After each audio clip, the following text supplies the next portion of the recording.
જય ભીમ। આજે બાબા સાહેબના પરિનિર્વાણ દિન નિમિત્તે ઉપસ્થિત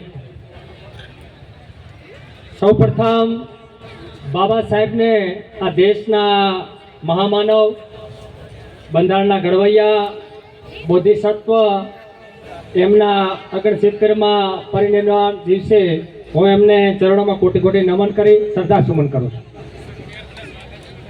આજે બાબા સાહેબ આંબેડકરના નિર્વાણ દિવસ નિમિત્તે આપણે આ થરાદની ધરતી ઉપર ભેગા થયા અને આપણે બધા બાબા સાહેબના વંશજો, બાબા સાહેબના અનુયાયીઓ સૌ બધા ભેગા થઈ અને બાબા સાહેબને શ્રદ્ધાસુમન કરવાના છીએ અને આપણા દિલમાં રહેવાના છીએ।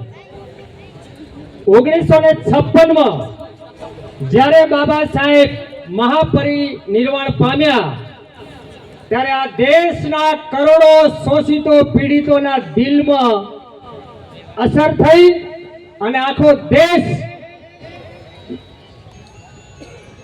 ધ્રુસકે ને ધ્રુસકે રોવા માંડ્યો। એનું કારણ હતું કે આ મહામાનવે આ દેશના કરોડો શોષિત પીડિતો અને મહિલાઓના ઉદ્ધારક તરીકે એમની જિંદગી ખપાવી નાખી અને એમના સંતાનોનું બલિદાન આપ્યું। એમના સંઘર્ષ થકી આજે આપણને આ દેશના મૂળ નિવાસીઓને, આ દેશના બહુજનોને, આ દેશના વંચિતોને, આ દેશના દલિતોને અને આ દેશની મહિલાઓને એક માણસ તરીકે જીવવાનો અધિકાર મળ્યો। તો એ બાબા સાહેબના એ સંઘર્ષને આજે યાદ કરવાની જરૂર છે। આજે 6 ડિસેમ્બર છે અને અત્યારે તમે તમારા મોબાઈલમાં, સોશિયલ મીડિયામાં તમે બાબા સાહેબનો અંતિમ યાત્રાનો વિડીયો તમે દેખતા હશો। તમને એ ખબર છે કે બાબા સાહેબનો અંતિમ યાત્રાનો વિડીયો કોણે બનાવ્યો? એની બહુ મોટી કહાની છે। એ સમયમાં આજથી 69 વર્ષ પહેલા એવો કોઈ કેમેરો નતો। આજે તો આપણા ખિસ્સામાં કેમેરો છે। એ સમયમાં કોઈ કેમેરો નતો। કેમેરા અમુક લોકો પાસે હતા, પણ આ દેશનો એક દલિત, ક્રાંતિકારી દલિત, એનું નામને ફટકરે, એ મહારાષ્ટ્રનો વતની નામને ફટકરે, એ સમયમાં એક પત્રકાર હતો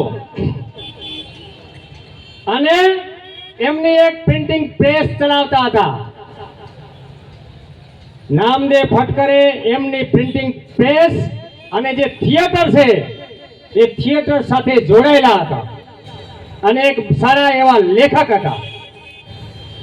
એ સમયે મેં નામદેવ ફટકરે આ દેશના તમામ થિયેટરો વાળાને કીધું કે અમને એક કેમેરો આપો ભાડે, એક કેમેરો આપો, અમારે આ દેશના મહામાનવ ડોક્ટર BR આંબેડકરની અંતિમ યાત્રાનું વિડીયો શૂટિંગ કરવું છે।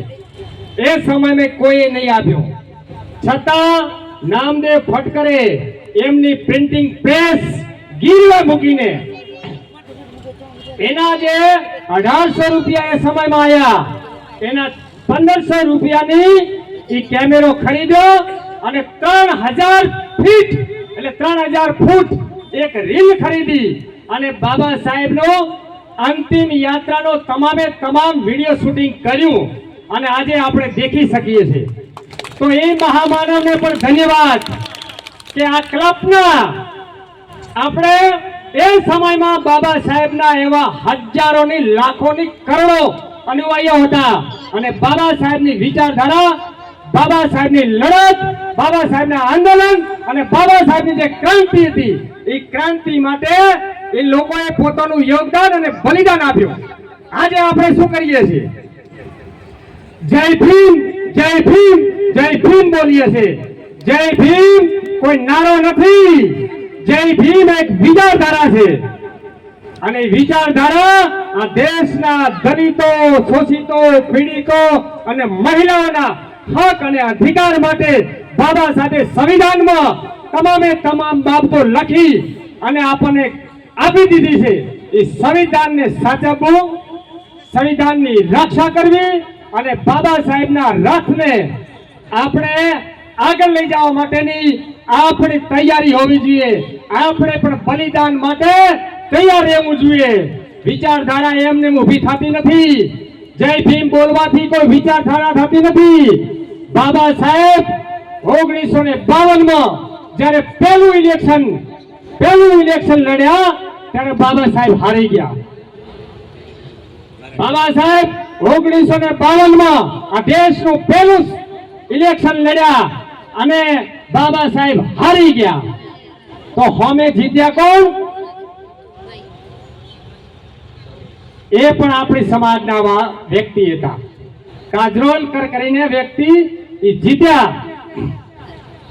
અને જીત્યા ત્યારે બાબા સાહેબ પાસે આવ્યા અને બાબા સાહેબને કીધું, બાબા સાહેબ હું ઇલેક્શન જીતી ગયો, હું ચૂંટણી જીતી ગયો, હું સંસદ સભ્ય થઈ ગયો.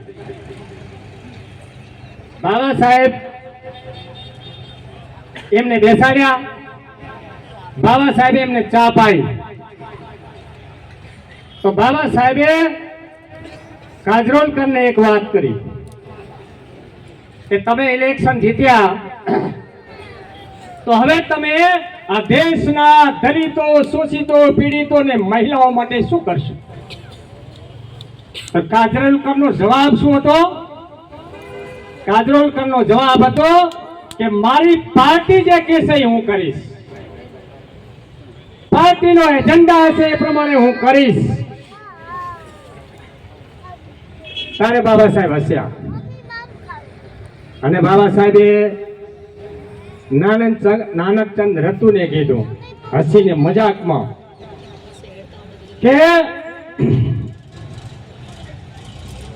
गद्दा कितना भी बड़ा हो, गद्दा खुद खड़ा रहे लेकिन बैठे हुए हाथी के समान नहीं हो सकता. गद्दा खड़ा रहे, पैरों पर खड़ा रहे लेकिन बैठे हुए हाथी के समान नहीं हो सकता. ये बाबा साहेबे એ સમયમાં નાનકચંદ રતુને કીધું. એનો મતલબ કે બાબા સાહેબ, આ દેશના બાબા સાહેબ એક એવા મહામાનવ હતા કે જેની પાસે 32 ડિગ્રીઓ હતી અને તમામ વિષય ઉપર પારંગત હતા, પીએચડી કરેલા હતા. અને બાબા સાહેબ જેટલી આજે કોઈ ડિગ્રી લે, બાબા સાહેબ જેટલી આજે કોઈ ડિગ્રી લે તો એક સાયકોલોજીએ કીધું કે એને મેન્ટલી રિટાયર્ડ જાહેર કરી દેવો જોઈએ. મેન્ટલી રિટાયર્ડ મતલબ એને ગાંડો જાહેર કરવો પડે. એટલું જ્ઞાન કોઈ સંગ્રહી શકે નહીં, મગજમાં રાખી ન શકે. એટલું બાબા સાહેબ પાસે જ્ઞાન હતું. બાબા સાહેબ આ દેશનું જ્યારે સ્વતંત્રતા મળી, આ દેશ 1947માં આઝાદ થયો અને આ દેશનું બંધારણ બનાવવાનો થયો, ત્યારે આ દેશના કોઈ પણ એવો માણસ નતો કે બાબા સાહેબના જેટલી ડિગ્રીઓ અને બાબા સાહેબનું જેટલું જ્ઞાન હોય અને આ દેશનું બંધારણ બનાવી શકે. બાબા સાહેબે 2 વર્ષ 11 મહિના 18 મહિના મહેનત કરી અને આ દેશનું સંવિધાન બનાવ્યું.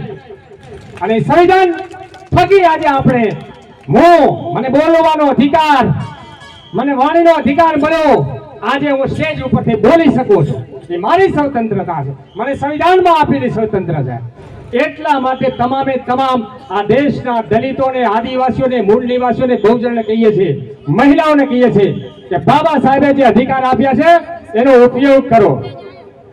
મેં કાજરોલકરની વાત કરી, એમાં હું બીજું ઉમેરું કે એ સમયે તો અંબાભાઈ 1952, આજે છે 2025, 52 ને ઉલટું કરો એટલે 25 થાય. અને અંબાભાઈ 21મી નવેમ્બરે યાત્રા નીકળી ધીમાથી, અને ધીમામાં જન આક્રોશ રેલી નીકળી અને આપણા જિજ્ઞેશભાઈએ એક મુદ્દો એમની પાસે આવ્યો ને ઉઠાયો. એજન્ડા હતો જન આક્રોશ રેલી, ખેડૂતોના દેવા માફ કરો, પૂરનું પૂરું વળતર આપો. પણ થરાદ આવ્યું, 11 કિલોમીટર આવીને એજન્ડા જિજ્ઞેશભાઈના નામે બન્યો. આ દેશની આ ગુજરાતના ડ્રગ્સ અને દારૂ ઉપર પ્રતિબંધ હોવા છતાં આ ગુજરાતમાં, શિવનગરમાં, થરાદમાં, પૂરા ગુજરાતમાં ડ્રગ્સ અને દારૂ મળે છે. એ એજન્ડા પૂરા સોશિયલ મીડિયામાં, તમામ ઇલેક્ટ્રોનિક મીડિયામાં, તમામ પ્રેસ મીડિયામાં હેડ્યું અને આજે પણ ચાલુ છે. એટલે 1952માં એજન્ડા નક્કી કરવાની તાકાત પાર્ટીની હતી. આજે અમારી તાકાત છે કે અમે એજન્ડા નક્કી કરીએ. એજન્ડા અમે નક્કી કરીએ અને ગુજરાત પણ એનું સમર્થન કરે. એના માટે તમામે તમામ 6.5 કરોડ જનતાનો હું દિલથી ક્રાંતિકારી જય ભીમ સાથે આભાર માનું છું. જિગ્નેશભાઈ આજે નથી ને કે મારે કેવું છું, કદાચ આ વિડીયો મારફતે આપણે લેશે કે આ ગુજરાત નહીં પૂરા દેશમાં અંધભક્તો ખૂબ છે. ગુજરાત નહીં પૂરા દેશમાં અંધભક્તો ખૂબ છે. અને મેં એક પોસ્ટ જોયેલી સોશિયલ મીડિયામાં કે આવી ખાલી પ્લાસ્ટિકની ખુરશીને એક ઘોડો બાંધે અને ઘોડો એમ માની લે કે મને ખુરશીએ બાંધેલો છે, મારે હાલવાનું નથી. આને કહેવાય અંધભક્તિ, અંધભક્તો. આને કહેવાય માનસિક ગુલામ. પણ જિજ્ઞેશભાઈએ ઈ ઘોડાના પગમાં 21 તારીખે ફટાકડો ફોડ્યો. હવે તમે માની લો કે આપણે ઘોડાના પગમાં ફટાકડો ફોડો તો એ ખુરશીનું શું થાય? અને ઘોડો ભડક્યો. એવા ગુજરાતમાં ઘોડા ભડક્યા, કોક નવેડામાં બેઠા અને અમુક તો મેદાનમાં પણ આયા. એટલે અમે જોયું કે આ ગુજરાતની પરિસ્થિતિ બહુ ખરાબ હાલતમાં થઈ રહી છે. પૂરા દેશમાં ભૂખમરી, બેરોજગારી, ભ્રષ્ટાચાર, આ સામે આપણે લડવાનું છે.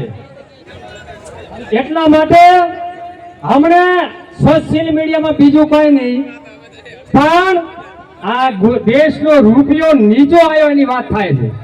2013માં મનમોહનસિંહ સરકાર વખતે ખાલી 12 પોઈન્ટ રૂપિયો નીચો આવ્યો હતો, ત્યારે આખા દેશમાં મોદી કાકાએ હાહાકાર મચાવી દીધો હતો. આજે 28 પોઈન્ટ નીચો છે.